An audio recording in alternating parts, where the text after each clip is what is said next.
Dore. Councillor Judy Dore is leader of the City Council and leader of the Labour Group as well sometime.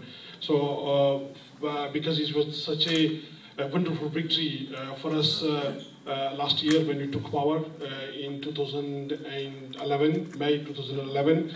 Since then, Councillor Judy Dore is our leader.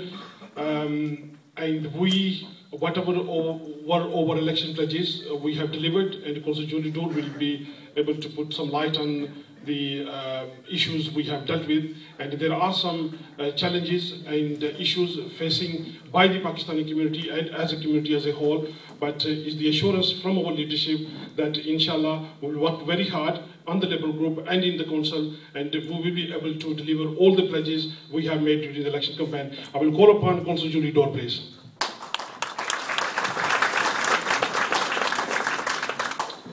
Thank you.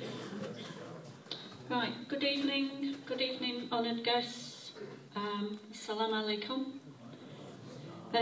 First of all, I would like to congratulate Qurban on his success in our local elections in May 2011.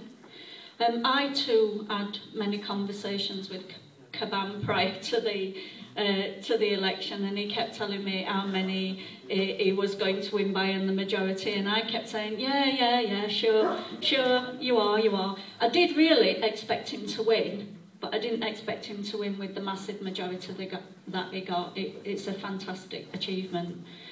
It's virtually a year ago that I actually first came to the Pakistan Muslim Centre when I was elected as the leader of the Labour Group following the sad death of my predecessor, Jan Wilson. So it's about a year, so it's an anniversary for me to be here. Because since then I've been back several times, and every time I get the greatest, warmest welcome from you all, so I'd like to thank you for that, because I do know that I've got many friends in the audience. I am aware that Qurban has been on the council before, from 1986 to 1994, and it was also the Lord Mayor in his final year, I believe, the first Asian Lord Mayor in Sheffield. What I can't understand is why he wanted to come back. Because it is so difficult, and we do work very, very hard, I can assure you. So for Qurban to put all that hard work in many, many years ago, fully understand the implications of what he's doing, and still want to come back, I think that's testament to the fact that you are a very hard worker, you're very committed to your community, and you're very committed to Sheffield. And I personally want to thank you for that. I would also like to say to other members in the audience that I do know that there are people in the audience that are on our panel, and I do sincerely hope that we can get you selected for our seats, some of our safe seats, and I do hope that we can increase the number of Asian councillors that we've got in our group, and certainly on the Sheffield City Council. Now, you might be surprised to hear me say this, but I think we've heard lots of politics tonight, and as you can see, the posters all around, because this is about celebrating Qurban's election to the Labour Group. But we also are celebrating Eid, and I think, as someone has mentioned earlier, that we are aware that not everyone in the audience is a party member of the Labour Party, and maybe even there's people in the audience that have not necessarily supported Labour in the past, or have done and changed over. So you'll be surprised to hear me say to you today, I don't care how you voted in May 2011. I don't care how you voted in 2010. What my job is, with Qurban and my colleagues, is to convince you how to vote next time. Because we need to convince you that as a Labour Group and a Labour Council, that we can deliver for your communities, you as individuals, as families and as groups of people, wherever you live across the city.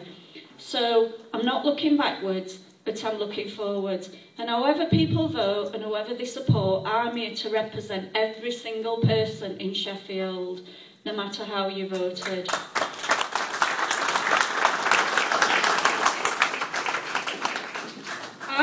I do genuinely believe, I absolutely love and adore my city. I was born here, I've been raised here, I've never lived anywhere else, and I don't want to live anywhere else. And the reason for that is because of the inclusive and cohesive community that we've got in Sheffield.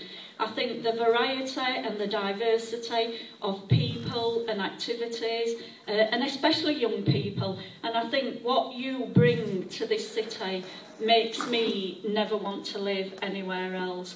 So I want to represent you as a community together with my colleagues.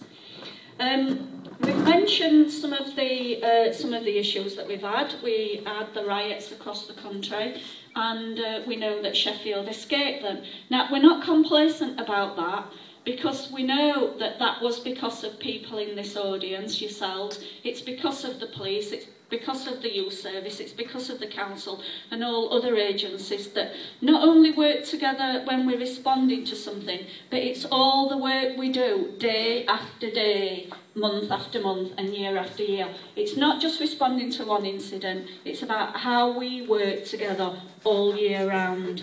And I think we want to keep it that way, and we need you to help us do that. I do recognise that we have got issues in our communities because of the cuts that are coming our way. We have got £220 million worth of cuts to find in Sheffield City Council's budget. And when I say 220 million, I'm not expecting everybody to understand that, because you don't understand, probably don't know how much we actually spend. So I try to put it into context. £220 million is about 27%, so it's well over a quarter of our budget, and it's veering towards a third, because we have got other pressures like inflation. So if you think about what your household income is right now, if you think, how much do I bring into my own personal pocket each week, or how much do we bring into our household? So say, for example, that's, I don't know, the minimum wage is around about £150 a week. Then we're asking people to take a cut of about £35 a week of that. So if you put it into that context and think, how much do I have, and then how much is going to be taken away from me, you'll see what difficulties we've got. Someone mentioned equalities, and I think you're absolutely right. Sheffield is a fantastic city, but we have got inequalities in this city. We have got some of the most richest people and wealthiest people in this city, and we've got some of the very, very poorest people in this city. And that gap needs closing. That's not to say that we don't want everyone to prosper, but what we want to say is the poorest people in our community, the ones that are most vulnerable and most disadvantaged, we need to work with those people and invest in those people and ensure that they prosper alongside everyone else.